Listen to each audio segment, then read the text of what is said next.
This meeting is being recorded. Welcome, and thank you for joining today's OGIS annual meeting.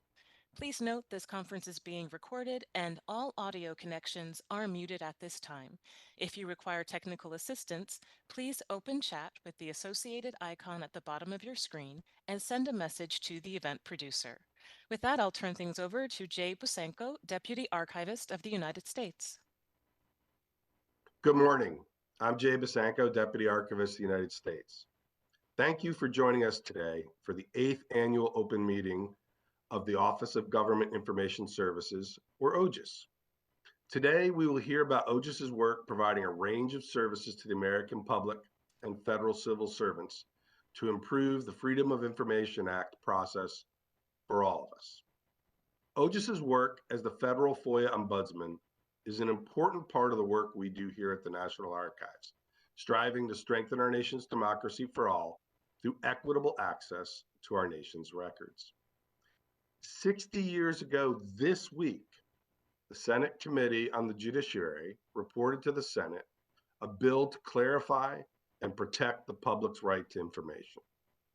The late Missouri Senator Edward V. Long noted in a July 22, 1964 report that although the theory of an informed electorate is so vital to the proper operation of a democracy, there is nowhere in our present law a statute which affirmatively provides for a policy of disclosure. Senator Long concluded his report to the Senate by noting that government by secrecy benefits no one. Government by secrecy benefits no one. Think about that. The bill would not become law until 2 years later, nearly 12 years after the late California Representative John Moss, the father of FOIA, began advocating for such a law. Senator Long's and Representative Moss's legacies are reflected today in the millions of pages of records that are released each and every year in response to more than 1 million FOIA requests processed by nearly 5,000 FOIA professionals government-wide. Since 2009, OGIS has played a fundamental role in the administration of FOIA.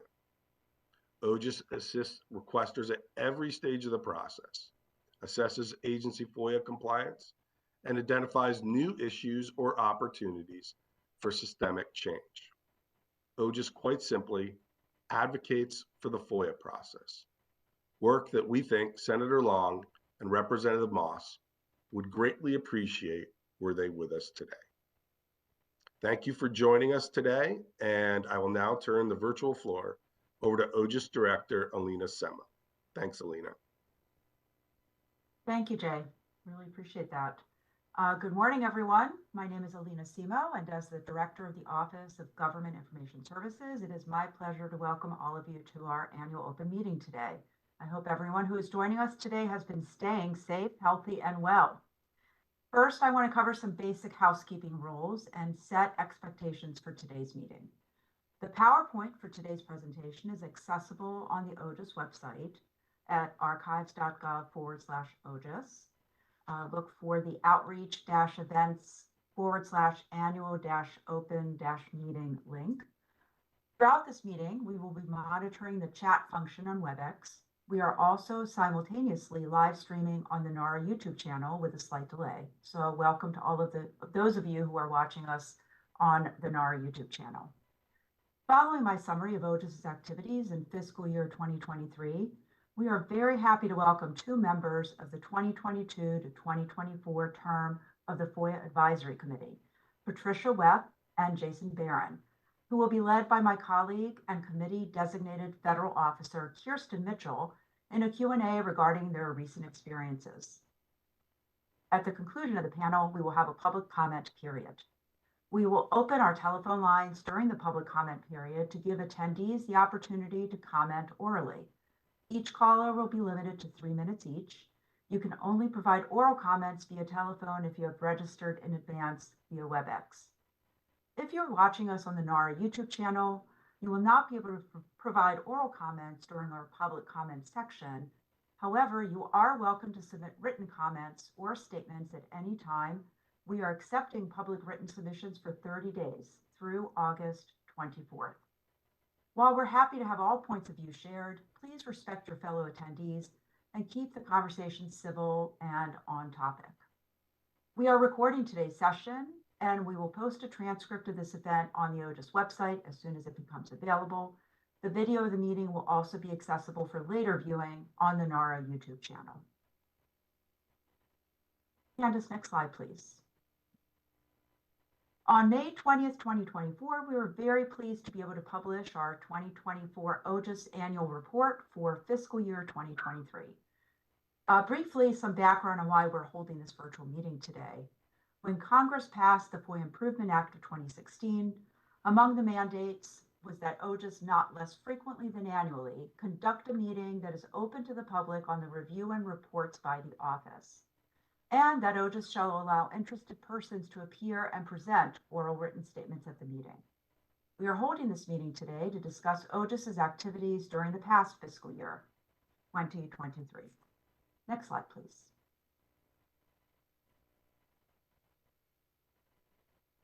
A few words about who we are and what we do. And as you can see, we were pretty busy last year. OGIS hears from requesters and agency FOIA professionals who seek our assistance with the FOIA process in a variety of ways.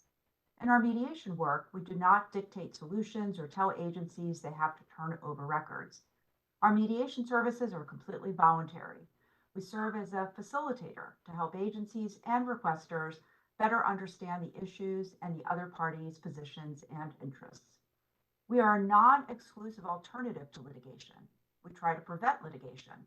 However, a requester is still free to file a lawsuit if they are not satisfied with OGIS's services. We have found that even if we cannot resolve a dispute entirely, we can help the requester and the agency narrow the issues that remain in dispute. Both our mediation and compliance programs, which I'll discuss shortly, are guided by the principle of neutrality.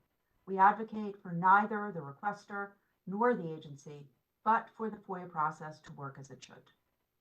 Next slide, please. I am particularly proud of the great results that our mediation team has achieved. The team was able to keep up with the increased demand for our services in fiscal year 2023.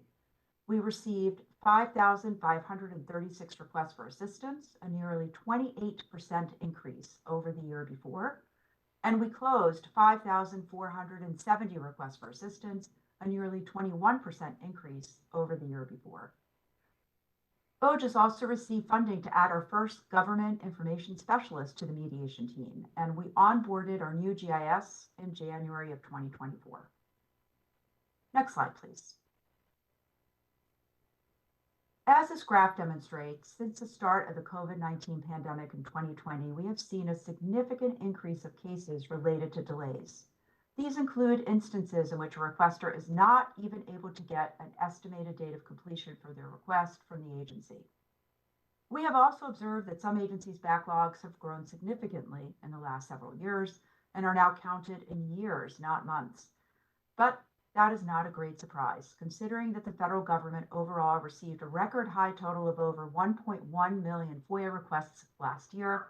That's nearly a 29% increase from the prior year. And the government also processed an astounding 1.12 million requests in fiscal year 2023, an increase of nearly 28% from the previous year. Next slide, please. OGIS recognizes the importance of communicating with our stakeholders. In particular, we value hearing from stakeholders through written public comments, which are an important way for OGIS to better understand the experiences of FOIA requesters.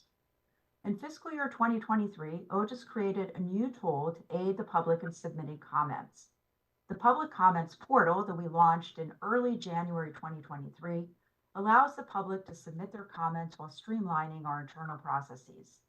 The new comments portal, which receives comments in text format, ensures that all comments comply with Section 508 of the Rehabilitation Act and are posted in a format accessible to people with disabilities. We also have worked to increase engagement with our stakeholders through our social media presence. In FY 2023, OGIS published 45 blog posts, averaging almost one a week. We hope that if you're not already a subscriber, you will sign up after today's meeting. Next slide, please. We also posted 214 tweets on X, formerly Twitter, in fiscal year 2023. As a trusted neutral resource for FOIA stakeholders, OGIS uses public engagement avenues to continue important conversations about FOIA. And please also follow us on our X account if you're not already doing so. Next slide, please. We held a very successful 2023 Sunshine Week event, which consisted of a panel of representatives from multiple National Archives offices who discussed making access happen, FOIA at the National Archives. NARA staff answered questions about how we make access happen throughout the National Archives. NARA General Counsel and Chief FOIA Officer Gary M. Stern moderated the program. If you missed the event, feel free to tune in at your convenience on NARA's YouTube channel, and a link is included on this slide. Next slide, please. In passing the FOIA Improvement Act of 2016, Congress mandated that the directors of OGIS and the Office of Information Policy, OIP, at the U.S. Department of Justice, convene and co-chair the Chief FOIA Officers Council. We convened this council, its two committees, the Technology Committee and the Committee on Cross-Agency Collaboration and Innovation, or COCACI, and their working groups numerous times throughout fiscal year 2023, including hosting two public council meetings, November 3rd, 2022, and April 25th, 2023. Bobby and I also issued a joint memo on August 21st, 2023, to all Chief FOIA officers highlighting two items: FOIA.gov interoperability and the sunsetting of FOIA Online at the end of fiscal year 2023. Next slide, please. I also chair the FOIA Advisory Committee, which is made up of 20 members representing both the requester community and FOIA government professionals, all appointed by the archivist to study the FOIA landscape and make recommendations for improvements. You'll be hearing more about the committee's work shortly from our panel that's coming up. The fifth term of the committee began meeting in September 2022, and by June of 2023 had already passed one recommendation by a 15-0 vote with one abstention. That OIP issued guidance that whenever an agency withholds information pursuant to Exemption 5, the agency should identify corresponding privileges and vote. The archivist has accepted this recommendation along with 15 others earlier this month. Next slide, please. Several years ago, we created a terrific recommendations dashboard in order to keep track of the great work the committee has done since its inception in 2014. I have included a link on this slide, as well as an image of the radio button you can find on our front webpage, archives.gov/OGIS, on the lower right-hand side. Next slide, please.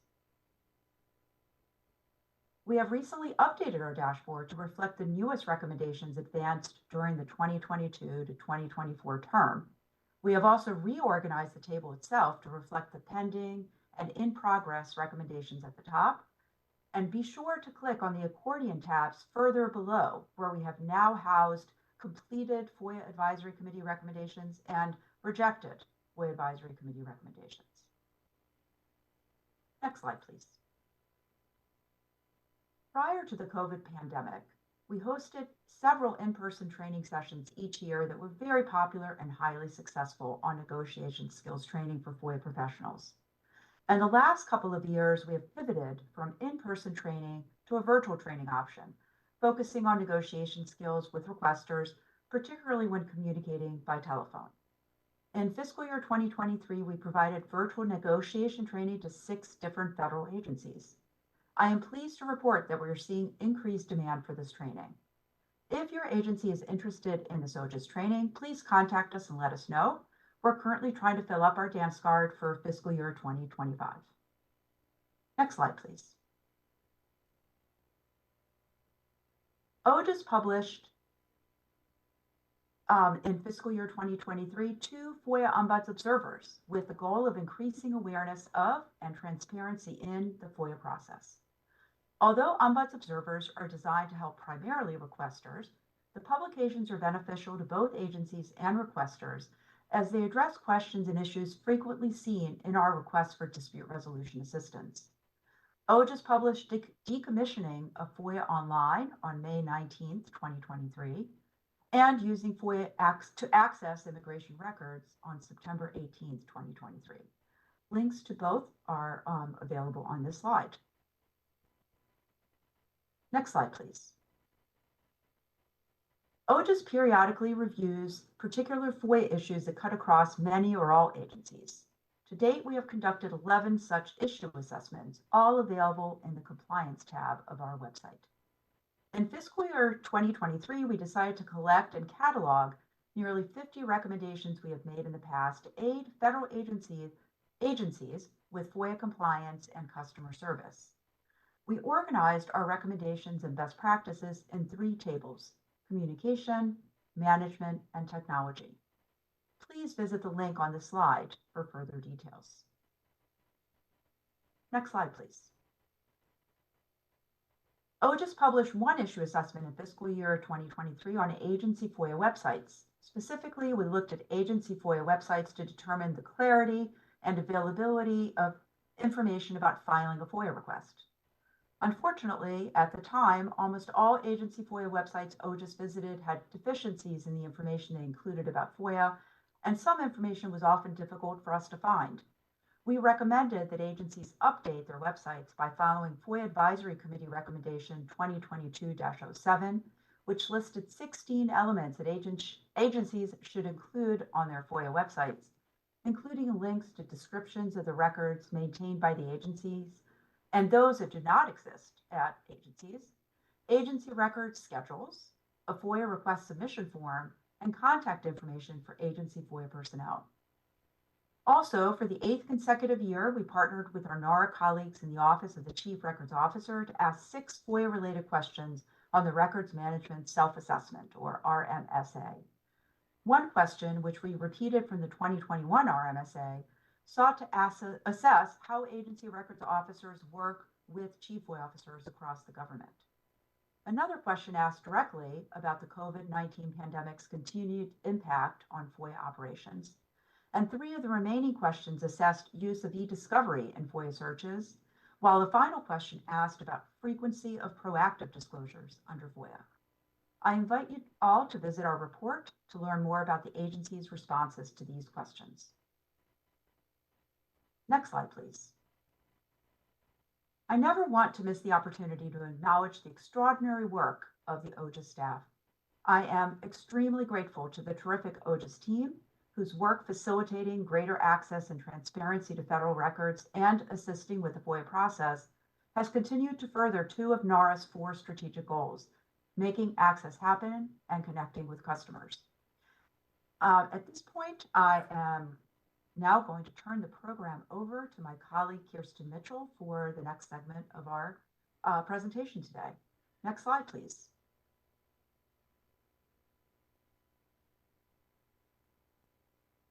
Great. Thank you, Alina. And again, welcome everyone. The FOIA statute tasks OGIS with, quote, identifying procedures and methods for improving FOIA compliance. We see the work of the FOIA advisory as dovetailing very nicely with the statutory mandate. So today we're going to talk about the latest term of the FOIA Advisory Committee. First, I'll quickly introduce Jason and Patricia, and then I'll jump into questions for our panelists. Jason Barron has had a long and distinguished career as an expert in electronic record keeping and e-discovery, for which he is nationally and indeed internationally known. Summarizing Jason's illustrious career would take more time than we have today, but know this: Jason's legal career has spanned the evolution from computer punch cards to artificial intelligence. If the term computer punch card is foreign, Google it. A few highlights of Jason's career. Jason was the first appointed Director of Litigation for the National Archives and Records Administration, a post he held for 13 years. Before that, Jason served as a trial lawyer and senior counsel at the U.S. Department of Justice, where he acted as lead counsel and senior counsel and trial lawyer, and he acted as lead counsel on a number of complex federal FOIA lawsuits. Jason is currently a professor of the practice at the University of Maryland's College of Information Studies. Skim the course catalog and you'll find my favorite course that Jason teaches, Record Scandals and Data Vandals, Public and Private Sector Controversies Ripped from the Headlines. Patricia Weth is also an attorney and has had a long and distinguished career at 7 federal agencies, most recently as Deputy Disclosure Officer at the Pension Benefit Guaranty Corporation.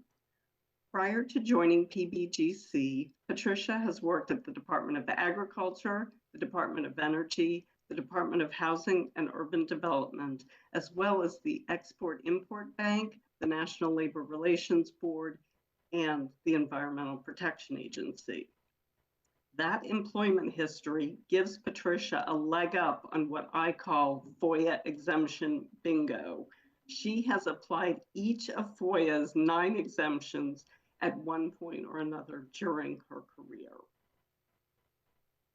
So 4 years ago, Jason and Patricia were on the final report working group that compiled and wrote the final report for the 3rd term of the FOIA Advisory Committee. They both reprised the role for this most recent term, the 5th, joining David Collier of the University of Florida and Paul Chalmers of the Pension Benefit Guaranty Corporation in the effort. So before we delve into the recommendations, Patricia and Jason, I'd like to ask each of you to talk about your experience on the committee. Patricia, you served 3 consecutive terms between 2018 and 2024. And Jason, you have served 2 non-consecutive terms from 2018 to 2020 and from 2022 to 2024. I'm particularly interested in hearing from each of you how the committee has evolved in the years since 2018 when you were both first appointed to serve. Let's start with you, Patricia. Thank you, Kirsten. So I think a big positive change that I've seen in the committee really is a credit to my fellow panelist and friend, Jason R. Barron. My first term on the committee, as well as Jason's first term, he co-chaired the record management subcommittee. And every time he submitted a recommendation to the full committee, he drafted a white paper to go with it. And this white paper helped the full committee members be able to mull over the recommendation and understand it further. Additionally, Jason, at the conclusion of the term, drafted a final subcommittee report, which was really helpful. And when Jason started doing that, the other subcommittees followed suit. And so I felt like he really helped raise the bar. I feel that the white papers for each recommendation really provides insight into the creation of the recommendation. It gives the legal authority for why the recommendation was created, and it provides guidance and ideas on how to implement. And now that subcommittees are creating final reports, that's also super helpful because you have everything in a nice, tidy package. The full committee report is great because it gives a succinct comment for each recommendation. But if you delve into the subcommittee reports, you know, that's where the juicy details reside. Some other items I just thought that I would share, lessons learned over the last 3 terms.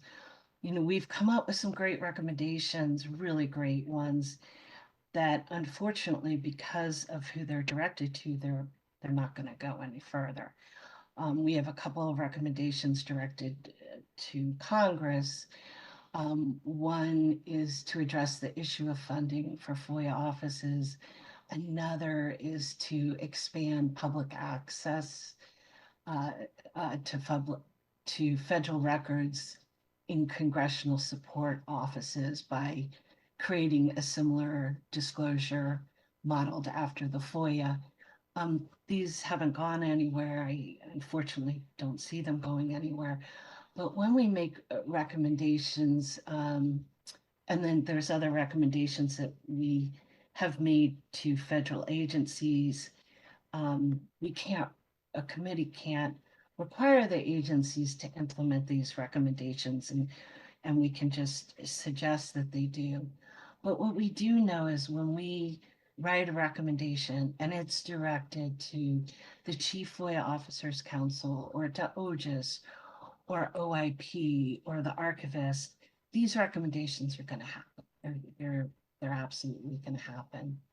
Another item, a positive, I believe, that came out of the pandemic is our meetings are virtual, and because of this, we've been able to have some really tremendous speakers come and participate in our full committee meetings. And it's also allowed committee members to participate throughout the country. That's all I have. Jason, how about you? Well, thanks, Kirsten, for your introduction. I'm delighted to be here. Kirsten, I don't know whether you're implying that I'm very, very old in knowing about punch cards, but Patricia, you were my favorite colleague on the advisory committee even before your kind remarks. I would take you to dinner, but you won't accept it under the ethics rules. The evolution of the FOIA Advisory Committee has been evident to me from the third to the fifth term for not only the reasons that the subcommittees are doing extensive written reports with commentaries on recommendations that I really urge everyone here listening and watching to look at beyond the final report. The subcommittee reports are important, but the process has been just wonderfully organized and controlled by Alina as OGIS director and chair of the committee, and Kirsten as the DFO, the designated federal officer, and her colleagues in urging that there's structure to the 2 years on the term. And so whereas, I don't know, 6 years ago, we might meet once a month as a subcommittee, we've been meeting.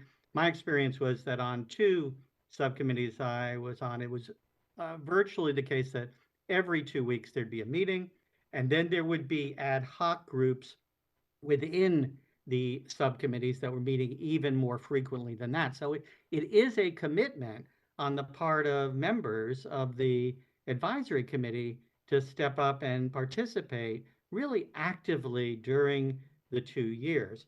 That's been important. The other, we are going to talk about implementation, and I'll save what I have to say for that, except that the fact that we've reached the point in the fifth term that the advisory committee is looking back and evaluating how well it's been doing in terms of the impact of its recommendations, I think is an important step sort of in the evolution of the committee.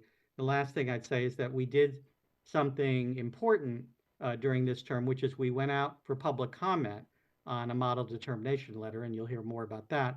And I think that's a good step forward in terms of outreach and engagement with the FOIA community and civil society generally. Great. Thank you so much to both of you. Let's talk a little bit about the sausage making, if you will, of coming up with the recommendations in the committee's subcommittees. And let me pause here with an aside for those wondering about the term sausage making. Otto von Bismarck, the Prussian statesman who oversaw the 19th century reunification of Germany, reportedly said that quote, if you like laws and sausages, you should never watch either one being made. For our purposes today, laws are akin to recommendations. Patricia, how do the subcommittees work, and where do these recommendations come from? Yes, thank you for that question. So the full committee will vote on the different subcommittees for each term. And this last term, we had an implementation subcommittee. Oh, excuse me, and I should also point out that for each subcommittee, we will have two co-chairs. One is a member of the federal government, and the other is a member of the requester community. So this particular term, we had three subcommittees, implementation subcommittee, and the co-chairs were David Collier, a professor from University of Florida, Michael Hess from the Equal Employment Opportunity Commission. We had the modernization subcommittee co-chaired by Jason R. Barron, professor at University of Maryland, and Goica Garcia Milani from Department of Health and Human Services.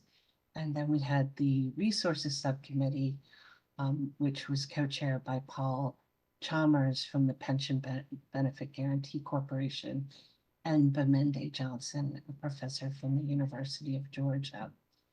And so once we get into our subcommittees, we work on a mission statement, and that mission statement really guides us into forming the various working groups, and different members in the subcommittee will choose a working group to work on that may be of particular interest to them, or they have expertise in certain areas. And these working groups is where the heavy lift comes in, and a lot of the work comes in, because the working groups are conducting research, they are doing surveys, and I do want to give a shout out regarding the surveys. Over the last several terms, ASAP, Claire Shanley from the American Society of Access Professionals has been incredibly helpful getting the surveys out to their membership. But the working group also conducts interviews and reviews Chief FOIA officers' reports for further research. And there's also, as Jason had mentioned earlier, the working groups meet regularly, and there's lots of discussion and collaboration. As each working group comes up with a recommendation, it goes to the subcommittee for vote. If it makes it through the subcommittee, then the recommendation will go to the full committee to be voted. And if the full committee approves it, then it makes its way into the final report. I did want to give, and I should say all of these full subcommittee reports for every term are located on the OGIS website, and all of the subcommittee final reports are also located on the OGIS website. I did want to give one example of sausage making that I thought is a cool story to illustrate it.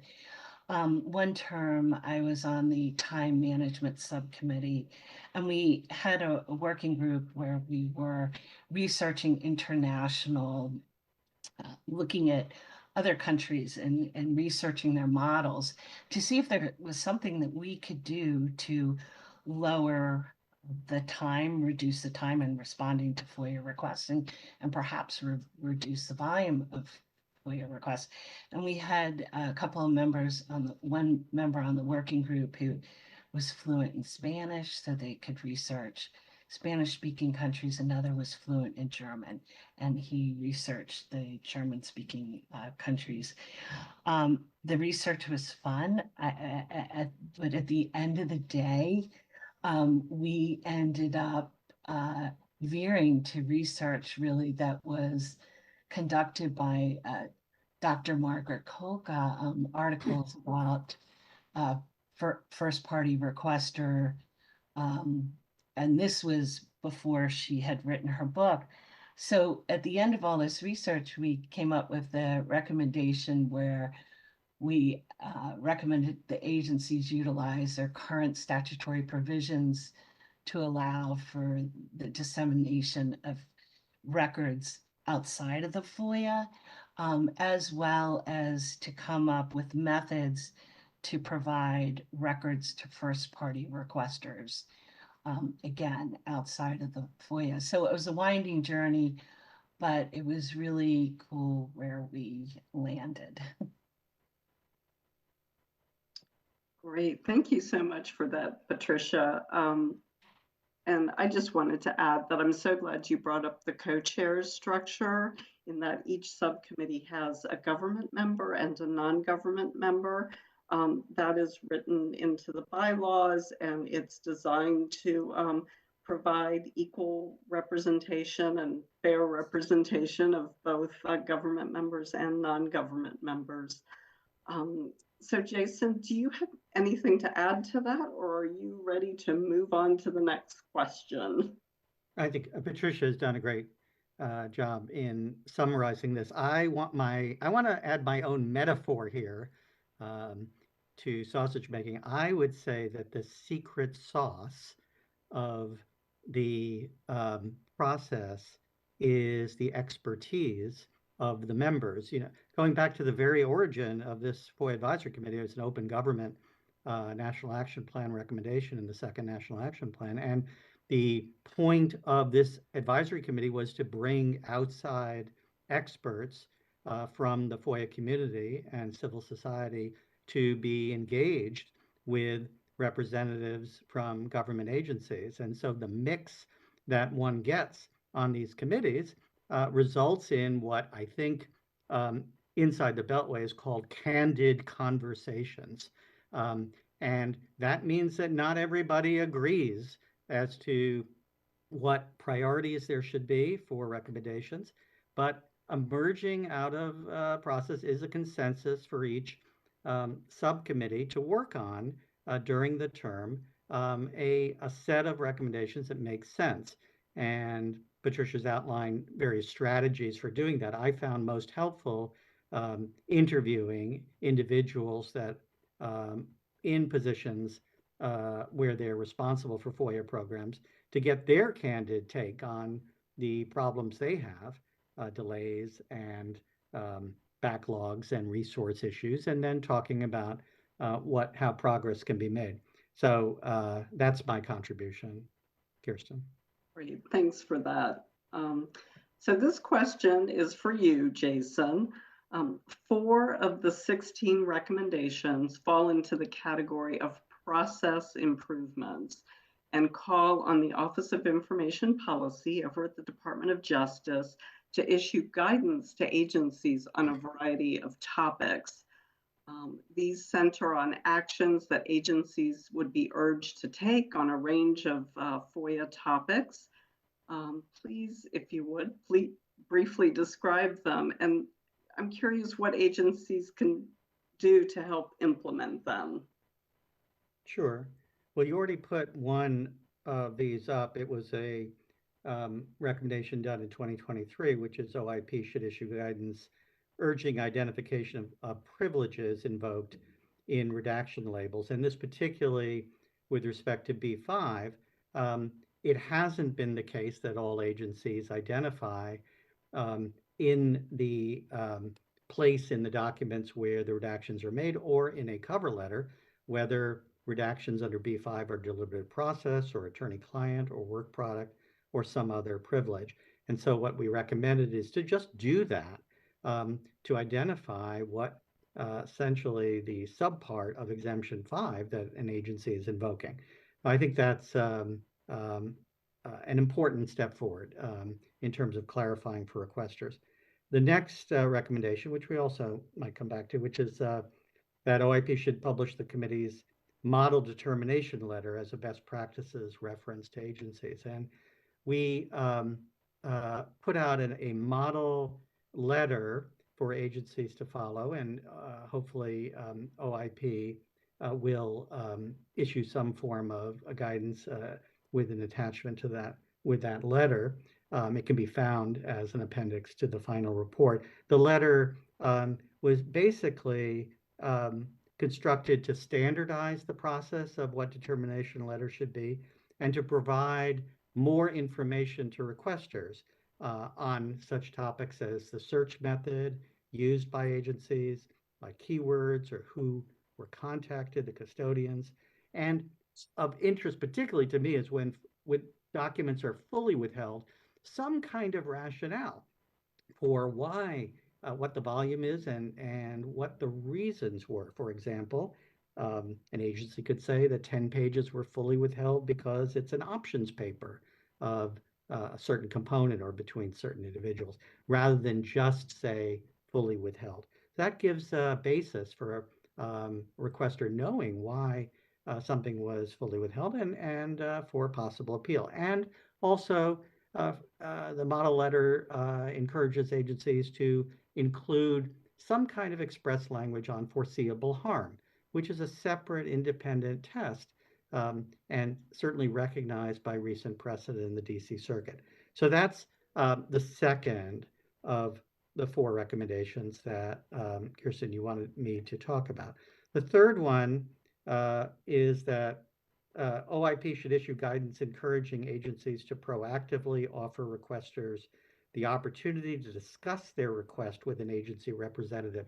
I think DOJ has done a great job over the past years in suggesting to agencies that they reach out to requesters if there's a way to clarify requests. But this recommendation goes a step further in recommending that agencies proactively simply say to all requesters in response, either in an acknowledgement letter or somewhere in the early in the process, where agencies reach the FOIA request in a queue or whatever, to suggest that that if a requester wishes to have a conversation with an agency, here is the person and the contact information for doing so. Some individuals are intimidated by agencies and by the process.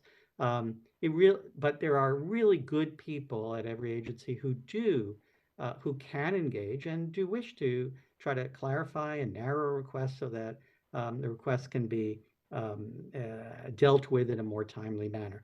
So this would be proactive on the agency's part to say to everybody, please contact us. And not everybody will, but some will, and that's great. And the last of the 4 recommendations that you wanted me to talk about was one that says OIP should issue guidance encouraging agencies to provide requesters an interim response consisting of a small sample of documents.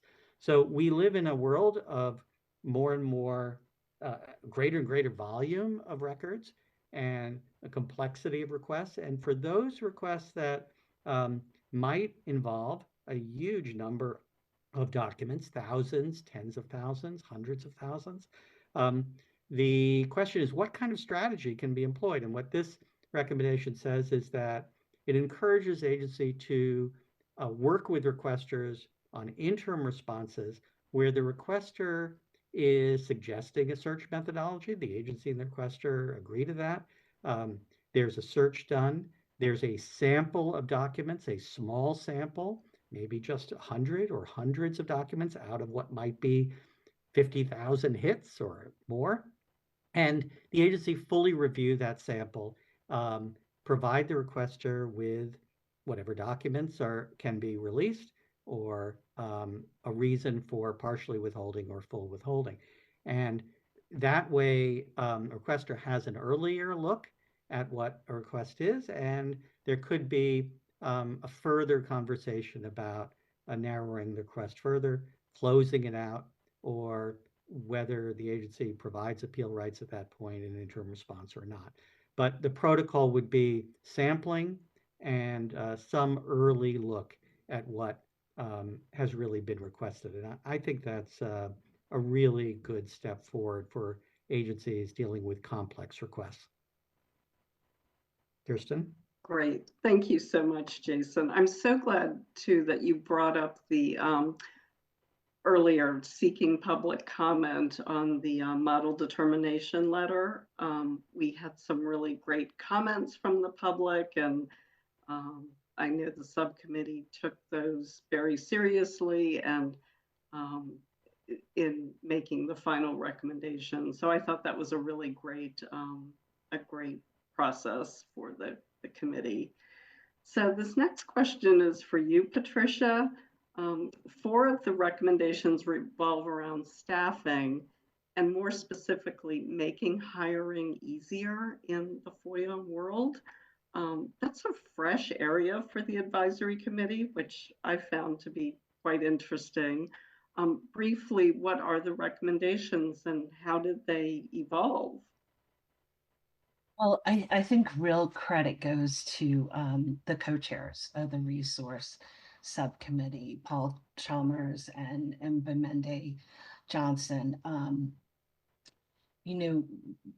Research was done, and looking at FOIA.gov, they saw that the backlog for FOIA requests had gone over 200,000 FOIA requests. And after conducting a survey, it was noted that really staffing was the resource that federal government offices needed. And also after conducting interviews with FOIA officials throughout the government, it was found that a lot of the concerns for FOIA offices was staff retention, employee expertise, and filling open positions. So the resource subcommittee got really creative, and there's 4 staffing recommendations that came out of the resource subcommittee, and the first was to have the Office of Personnel Management add an 0306 Government Informational Specialist job series to the direct hiring list. And that is within OPM's authority. And if they do this, this will allow agencies to hire qualified applicants quicker, because currently the process takes very long, and often the different offices lose the applicants to other positions, sometimes in the private sector, because they can hire a lot quicker. The second staffing recommendation was that the Chief FOIA Officers Council, through COCACI, the Committee on Cross-Agency Collaboration and Innovation, should organize agencies to participate in a talent pool posting through OPM. In conducting the research, the subcommittee came to find that there was a new recommendation allowing agencies to pool hiring efforts for open positions. And this is through OPM. They will organize the pool hiring effort, but for it to work, they need at least 5 agencies to participate in it. And they have done this in the past with data scientists, and they were quite successful. So keeping fingers crossed, hope this is something we can do in the future. The third staffing recommendation is the Chief FOIA Officers Council, through COCACI, the Committee on Cross Collaboration and Innovation, should create and maintain a database on its website of position descriptions in the Government Information Specialist, GIS, job series at various grades. And so for COCACI to have this kitty or treasure trove, if you will, of various agencies' position descriptions, it would be extraordinarily helpful for federal government agencies. Most of the time we have to ask through our network to get examples. I know I have pinged you a couple of times, Kirsten, to get these and other colleagues. So to have a one-stop shop where we can go and utilize this, and also be able to make an argument with our HR to get a GIS higher grades. And then the last recommendation is that the General Services Administration should create a labor category on the GSA schedule for FOIA contractors to facilitate efficient procurement for agency if an agency determines it needs contractor support. So I've been down this route before, and it's the GSA has various categories for FOIA support contracts, and you really have to go through all of these, and sometimes they don't, the various contract series don't have the staff that you're looking for to help with a FOIA backlog. So if there was one description for FOIA contract support, that would be helpful, as well as for FOIA IT systems and software. And in the resources subcommittee final report, you will see those very descriptions.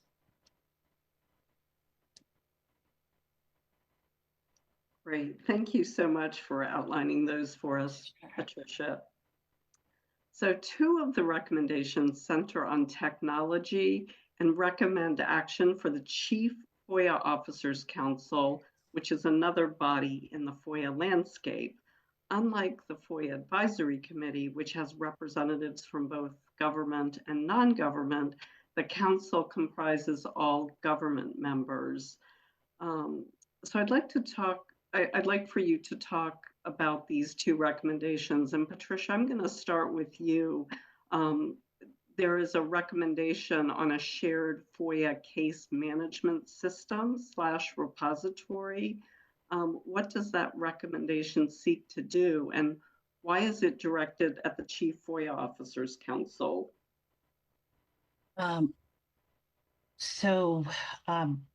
The resources subcommittee, while conducting research, had heard from various agencies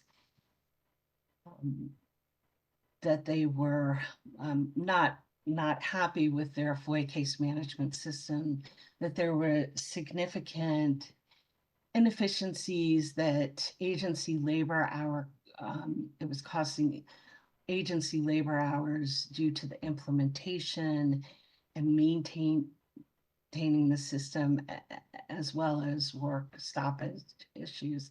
And then there was this financial cost.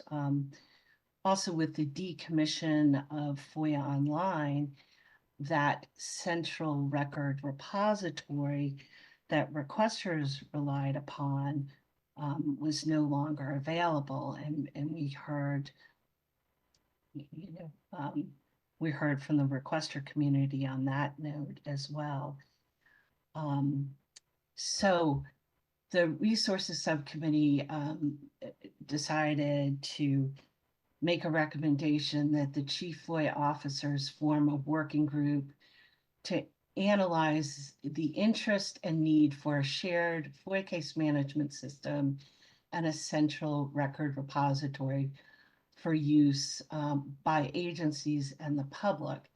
And the reason that this recommendation goes to the Chief FOIA Officers Council is because we know that the Chief FOIA Officers Council will follow through on it. Initially, the Resources Subcommittee was looking at drafting a recommendation directly to OMB to have OMB create the system. But as we deliberated and discussed, it was decided that we needed to develop a business case for the shared federal agency FOIA case management system and central record repository. And by having a working group study it, we would have a white paper that could be provided to the Chief FOIA Officers Council that, depending upon what the working group comes out with in their white paper, could perhaps convince OMB to create this shared FOIA case management system and record repository. And we directed it to the Chief FOIA Officers Council because looking under the FOIA, we noted that so one of the duties for the Chief FOIA Officers Council is to develop recommendations for increasing compliance and efficiency under the FOIA, as well as identify, develop, and coordinate initiatives to increase transparency. And so, along with that recommendation, the working group is required to complete its white paper within 2 years of its creation and deliver it to the Chief FOIA Officers Council. Great. Well, thank you for that, Patricia. Jason, I'm going to turn to you now for the second of the recommendations that center on technology. What does the recommendation on requests for information, also known as RFIs, seek to do? And why is that one also directed at the Chief FOIA Officers Council? So this recommendation says the Chief FOIA Officers Council, Technology Committee, and interested agencies should publish requests for information, RFIs, on the subject of artificial intelligence tools and techniques as an aid to FOIA processing. Well, this is a subject that I've been evangelizing on for close to 2 decades, the use of AI, use of machine learning in e-discovery is a well-known process for searching through large volumes of records. What is different in the FOIA world and makes it interesting and something that's a challenge is to use these techniques not only to search, but to filter, to find documents that are subject to the various exemptions within the FOIA. And there's been research work done on exemption 5, and there are tools that are out there in the private sector. And so they're for that and other exemptions. And so the committee thought that it would be useful to have the technology committee look at what might be a standardized way of going out with a request for information on the part of the government to the private sector, to industry, and to have an engagement where they can showcase their various software and services that would help greatly expedite searching through large volumes of records. The Technology Committee, we heard from Eric Stein, who I believe co-chairs the committee or has in recent years. He gave a presentation to our advisory committee this year as the great work that is going on at the State Department using machine learning to declassify records, as well as thinking about moving forward with the FOIA process for there. And there certainly could be interested agencies that pursue RFIs as well, but the Technology Committee has the expertise to come together to do a generic RFI for the government. We thought they did, and we hope that they'll move forward on the recommendation. Great, thank you, Jason. What I love about so many of these recommendations that you all have been talking about is that they are obviously about FOIA, but they're really sort of branching out and touching on other genres, if you will, staffing and hiring and technology. So really interesting stuff. And I just wanted to mention for everyone who's tuning in today that all of the FOIA Advisory Committee meetings are available on the National Archives YouTube channel. So if you wish to go back and listen to anything, you may do that, and the transcripts are available as well. So Jason, 3 of the recommendations revolve around implementation of past committee recommendations. So the implementation committee went back and looked at all of the recommendations that had been passed prior to this term. Can you talk a little bit about what challenges you all discovered for the implementation of recommendations, and what role should the advisory committee play in that? Well, sure. So there are 3 recommendations from the implementation subcommittee, which was chaired by David Coulier. And the first of which was that OGIS and OIP should follow up with selected agencies and other government entities in an effort to increase compliance with past recommendations of the FOIA Advisory Committee. Well, there are over 50 recommendations at the time that, and now we have 67. They're certainly this is a very, very large task. And what the implementation subcommittee did in its report, which is well worth reading because the final report essentially gives a pointer to the priority recommendations that are given in the implementation subcommittee report, which has appendices and has explanations about the work of the subcommittee. Basically, a pointer to a number of priority items where the subcommittee, and ultimately endorsed by the full committee, thought that there could be progress made. The dashboard that OGIS has is a wonderful construct. We'll talk about that a little bit more. It is divided up into actions that are completed, in progress, pending, and with respect to completed items, what was certainly apparent to some of us in starting out on this journey of what we should do with implementation is to look at the actions that OGIS and OIP have completed, but may not have been complied with, fully executed on, for whatever reasons, by a large number of government agencies. For example, some of the priority recommendations that this subcommittee put forward as something for OGIS and OIP to look at would be agencies issuing an annual reminder to employees of FOIA obligations. In a survey that the committee did, very few agencies seem to be engaged in doing those kind of annual reminders. There's also, we noticed, mandatory training on the part of agencies on FOIA subjects for across the board, not just for FOIA staff, but for others, was something that had not been fully implemented, although there's lots of training done throughout the government for FOIA staff.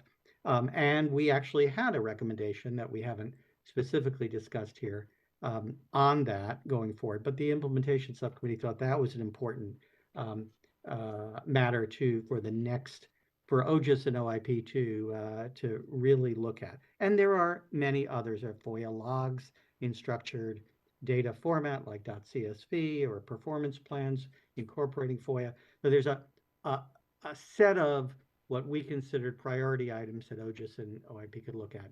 Obviously, it's too much to expect a continuous review of every recommendation all the time to see what's happening in government, but there could be a focus. So that's the first of the 3 recommendations. The others, more narrow band. The second one is that OIP should include 1 or more specific questions in Chief FOIA Officer reports requesting agencies to report on their activities that they have implemented consistent with selected FOIA Advisory Committee recommendations.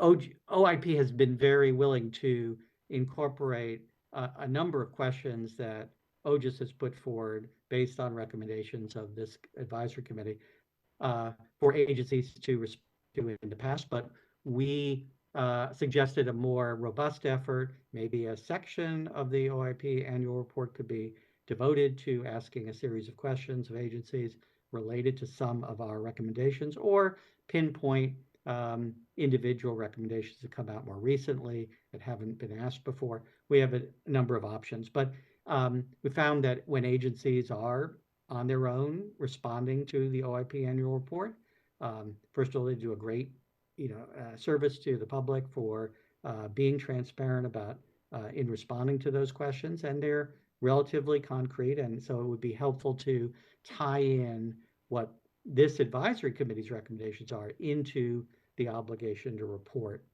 by agencies back to DOJ. So that's the second. And the third, the FOIA Advisory Committee should create a working group to study the implementation of past recommendations. And essentially, for that, what we're proposing is that for the next term of the advisory committee, and perhaps after that, as a standing matter, some ad hoc group, not necessarily a subcommittee, but some small group of representative members from the advisory committee continue the work of the implementation subcommittee that was started this year to focus on, frankly, how well the committee is doing in terms of having an impact on the executive branch in terms of where our recommendations stand, what has been implemented, what agencies can do to make better progress on some of those.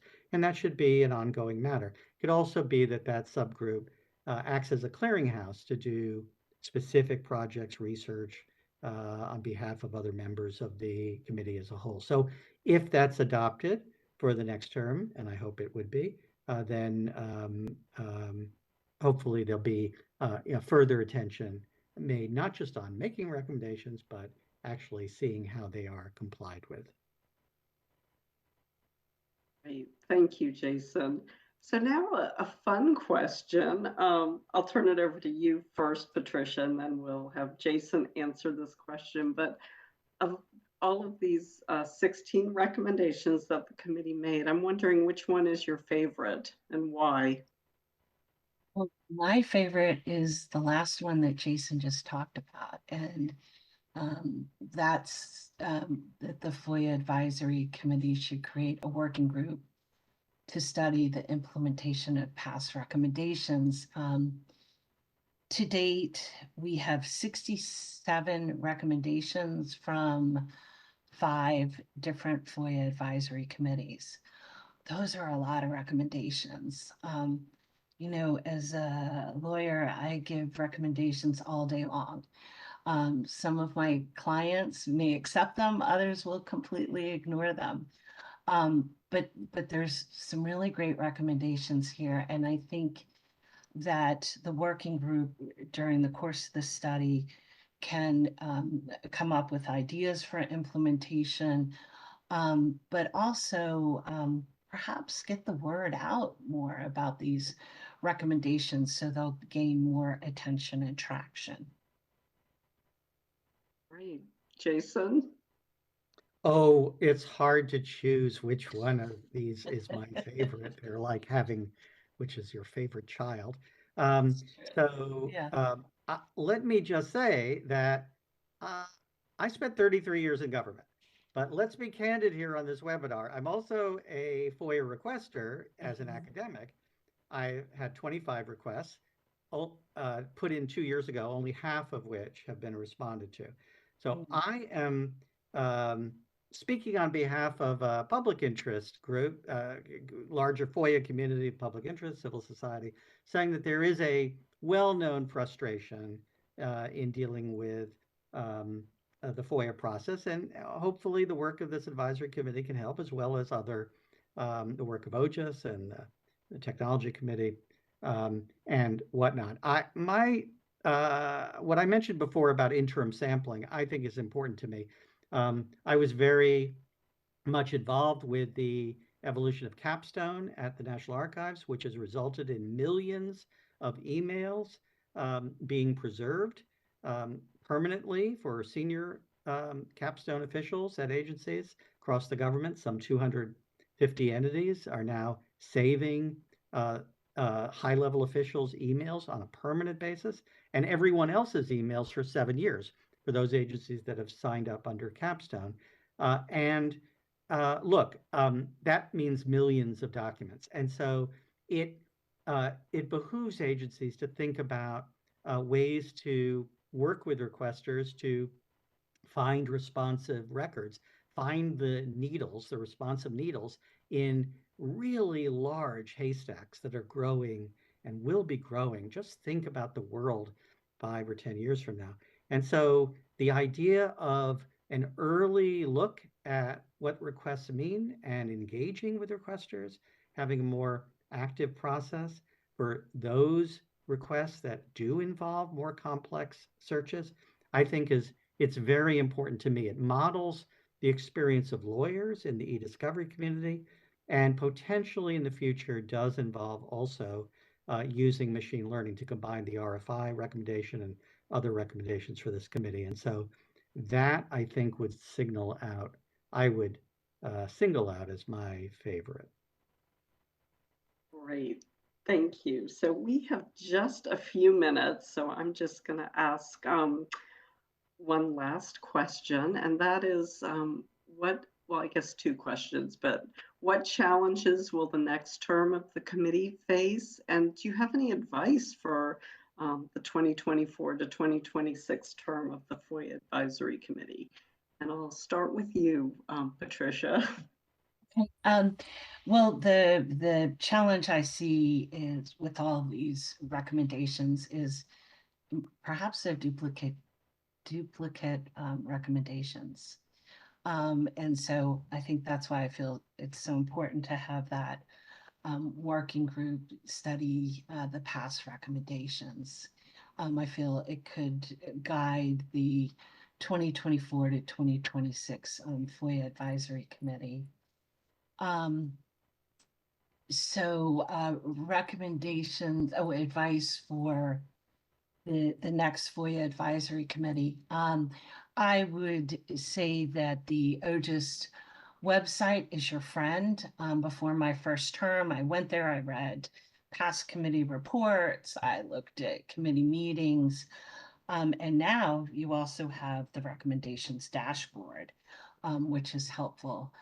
I will also say one of the things that came out of my last 3 terms, as well as my career, is that your best resources are people.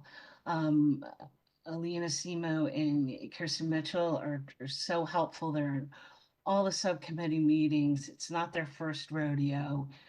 They can give suggestions for contacts and really tell you about research that's been conducted in the past, so it will save you from reinventing the wheel. You can also turn to your current committee members. I mean, they have been such a great resource for me. And also to former members. They can, you can reach out to them and they're always willing to help. And I would say when a committee member offers to help you, they really mean it. I know from my white paper, I had assistance from actually my 2 folks on this panel, as well as Alina and other people. And it really made the recommendations so much better. So resources are your best resource are people. I would also suggest that they be open to new ideas. Many of the recommendations never occurred to me before, but boy, there's been some brilliant ideas that come out of here. And I think if you're open to new ideas, it does help you develop empathy for federal government agencies and for the requester community, the different struggles that both camps have. I would also suggest that you begin your research or white paper early because 2 years fly by really, really quickly. And I would also say that you're here, you have a common goal. The requesters want their records in a timely manner. As Jason just mentioned, he's been waiting 2 years. And the agencies really want to provide these records. We just sometimes lack the resources to do so. I would suggest that committee members work together. People have great ideas, and people are very passionate in their opinions, but we're all here for the common goal, and everyone has a voice and everyone has great ideas. I will say it has been a great honor for me to serve on this committee, and it is one of the highlights of my career. It has been also an honor to work with the various committee members, and I feel I can call them my friend, and I include my two panelists, Kirsten and Jason, as well as Alina. So thank you. Thank you for that, Patricia. So Jason, we'll close out with you. Any advice for the upcoming term of the FOIA Advisory Committee? My first advice is you're going to work hard, and Alina will make sure of that. So my second thing is that you have to, Alina and Kirsten, make everyone on the next term of the committee watch this webinar so that they listen to what we are saying here. So what I will say, in addition to Patricia's remarks, which I fully endorse, is first a substantive comment and then a process comment. The substantive is that we're in a world of AI, and the hot topic for the past year or so has been Gen AI with Chat GPT and others. And we acknowledge that in the modernization subcommittee report at the end, observing that this wave is coming for the government. And I would suggest that somewhere in the discussions for the next term, the committee confronts that further than what we've just done with an RFI or just making a general recommendation to the archivist to consider AI. So that's the first thing, and I'm very much interested in pushing that substantive topic. On a process level, I think a reader of the final report at the end with the observations that the full committee makes, and the implementation subcommittee has made similar observations in its final part of its report, is that we need to reimagine in the next term. The committee needs to reimagine the process of coming up with recommendations at the current rate. This is like a Malthusian comment about world population or something. At the current rate that we're going to have 100 recommendations by a few terms from now. And that's a lot to process on the part of 300 components of the executive branch. And so, and there are diminishing returns if you get to the 100th recommendation. So we have been churning out recommendations, 15 to 20 for the last few terms. We need to think about that. The committee needs to think about that going forward. And there are other strategies to employ for making progress in terms of engagement, looking at both past recommendations and going forward. One suggestion that's made in the report is that the committee might wish to do further outreach to OMB and to agency heads to think about ways to empower the committee's recommendations for OMB to issue some sort of edict that supports the work of the committee. And I would recommend the committee give serious thought to that in thinking about what it wants to accomplish and what the impact is. And lastly, I want to channel something that Alex Howard on our committee was pushing for 2 years, which is a greater sense of engagement with the public, with the FOIA community and civil society at large. And I think the committee, and it's noted here in various of the recommendations, as well as at the end in the observations of the final report, that the committee should consider doing a greater degree of outreach to solicit opinions, thoughts, comments on how to improve FOIA. We had some critics of FOIA process come in.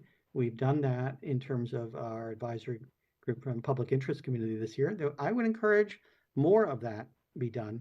But so there's outreach in two ways: inside the government to others that are in places, positions that might end up helping the committee have a greater impact, as well as looking outside of government with a further engagement. And so I think those are all doable. and I really look forward to keeping up with what the committee does in the future. Great. Well, thank you both, Jason and Patricia. We are at time, but I really appreciate you being on this panel and also your service to the FOIA Advisory Committee and to FOIA itself. I've really enjoyed working with both of you this past term. So I am going to turn it back over to Alina for the rest of the meeting. Alina, the floor is yours. Thanks, Kirsten. And what a terrific panel. I hope everyone can join me in thanking Jason and Patricia again, and Kirsten for doing a great moderator job. Really, really appreciate it. We have now reached the public comments portion of our meeting. Congress has instructed us that in conducting our meeting that is open to the public on the review and reports by the office, we shall allow interested persons to appear and present oral or written statements at the meeting. We will open our telephone lines momentarily to give attendees opportunity to present oral statements.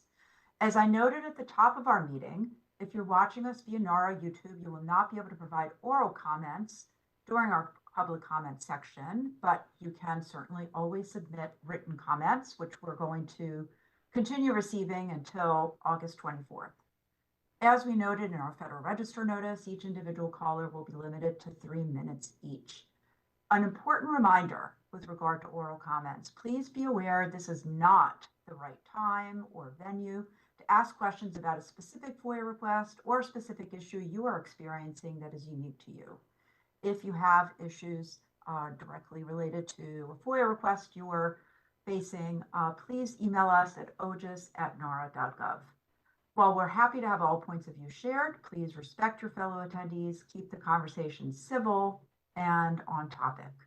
So I'm first going to turn over to my colleague, Dan Levinson, who has been monitoring the WebEx chat. I believe we have received a few questions that have come in from our frequent commenter, Mr. Robert Hammond. Dan, do you want to read those questions out loud? Mr. Hammond has asked me to address them. Sure, absolutely. So Mr. Hammond's first question is it true that OGIS has conducted no formal mediations in 2023? If not, how many? He also asked, what is your oldest open mediation case? And claims that his are years old and counting. And then he asks, OGIS Ombuds reports do not comport with the FOIA statute. Why? And finally, he advocates for a recommendation. He gives a recommendation for a top-level line item budgets for FOIA and all agency budgets. So those were Mr. Hammond's questions and comment. Okay, thanks, Dan. Let me just address each in turn. No formal mediation. So in giving us the mandates that Congress gave us, specifically to offer mediation services to resolve disputes between persons making requests under FOIA and administrative agencies as a non-exclusive alternative to litigation, Congress didn't define what kind of mediation services we should be providing, whether they should be formal mediation or more informal mediation services, which is what OGIS has gravitated towards over the years. As I've explained in the past, we conduct shuttle-like diplomacy mediation where we engage with the requester, hear what their concerns are. We then go and talk to agency representatives to find out from their perspective what's happening, and then try to act as a facilitator to help each side better understand what the other side is experiencing. So I cannot say at all that we conducted any formal mediation. We conducted over 5,000 requests for assistance in the last year, as I stated earlier. The second question, I believe, if not how many, I don't understand that question. I believe I gave the statistic earlier that we had over 5,500 cases that came into OGIS in the last fiscal year. Those involved requests for ombud services, as well as facilitations that I've just described. Our oldest open mediation case actually is nothing prior to fiscal year 2023. The OGIS case was logged in on January 5th, 2023. We have no open mediation cases prior to that time. Mr. Hammond, if you would like to find out about the status of your cases, you know how to reach us, so please go ahead and do that. I'm not sure I also understand the question of OGIS Ombuds reports do not comport with the FOIA statute. If that is a reference to our annual report, again, I cite to the statute that requires us to provide a report on the findings of information that we have reviewed and identified regarding compliance. And I've described that already in our issue assessments that we covered last year. We have also included in our report the number of times each agency engaged in dispute resolution with either the assistance of OGIS or the FPL. I refer everyone to Appendix A of our annual report where we list that. This past year, we did not issue any advisory opinions, nor any legislative and regulatory recommendations. That certainly doesn't mean that we have not done so in the past and will not do so in the future. In fiscal year 23, we just did not have those. So I believe those are answers to the questions Mr. Hammond has raised. And thank you very much, Mr. Hammond, for those questions. We really appreciate that. Dan, any other chat comments in WebEx chat? Mr. Hammond made a follow-up comment about his own particular cases, but as he said, he can reach out to us. He knows. Yes, we would appreciate that. Thank you. He knows where to find us. Okay. And no other questions from any other attendee?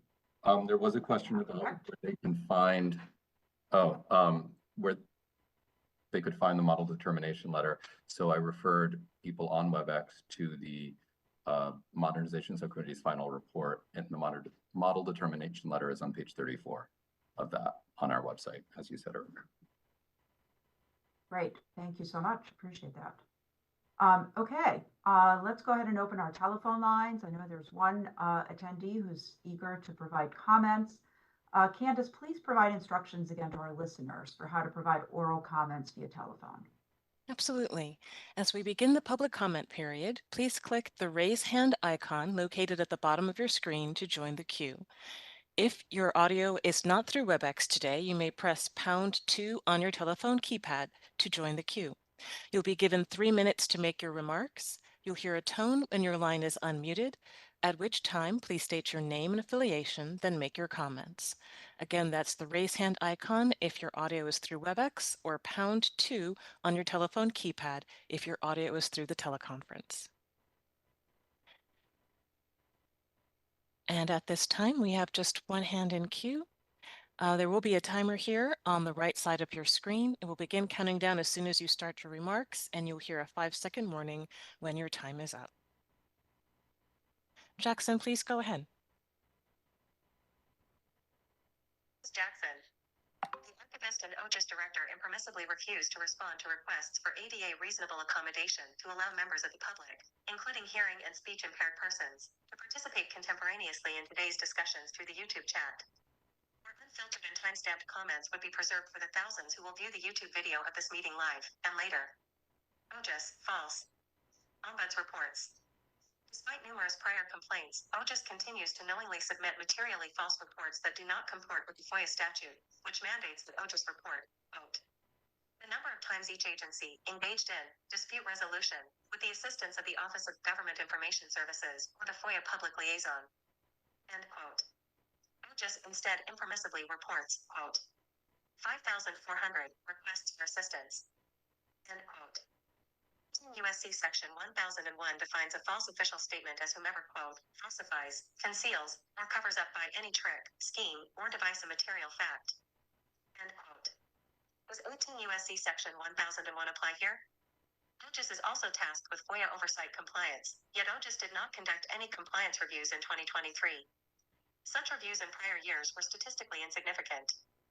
The issue of exploding litigation costs and fees, agencies have only themselves to blame for prolonging litigation, hoping that litigants will run out of money and other obdurate or bad behavior.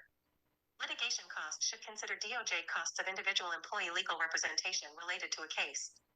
On civilian employee individual legal representation, You were an agency employee or a DOJ attorney involved in a messy litigation where someone may have helped with or persuaded an accurate sworn declaration submitted in evidence and relied upon, and or where records were altered, where records were destroyed. You may seek immediate, free, individual DOJ legal representation in a closed case before a plaintiff files a fee petition with the court.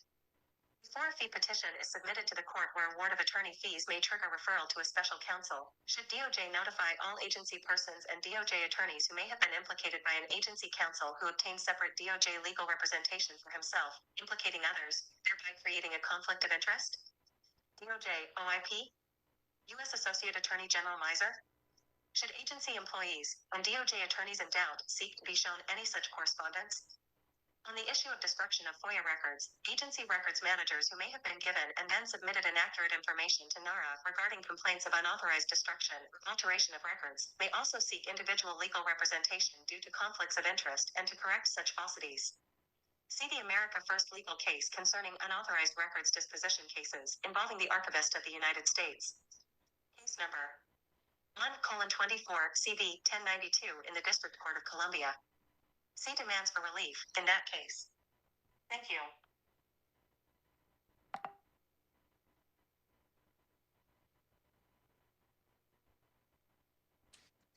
Jackson, thank you for your comments. We appreciate that. Candace, is there anyone else waiting on the telephone to make any comments? There's no one else in queue. Okay, Dan, just double checking, no other chat comments, correct? There are no other chat comments. Okay, well, great. I think we are pretty much able to wrap up on time today then. Next slide, please. Thank you, Candace. You already flipped. A reminder that we will continue to accept written comments through August 24th. So we invite you to submit those through our public comments portal. Next slide, please. We ask you to keep in touch with us. I want to extend again my thanks to our terrific panelists today, Patricia Webb and Jason Barron, as well as to our moderator, Kirsten Mitchell, always doing a terrific job. Thanks again to all of you who have joined us for our annual open meeting today. Please keep in touch.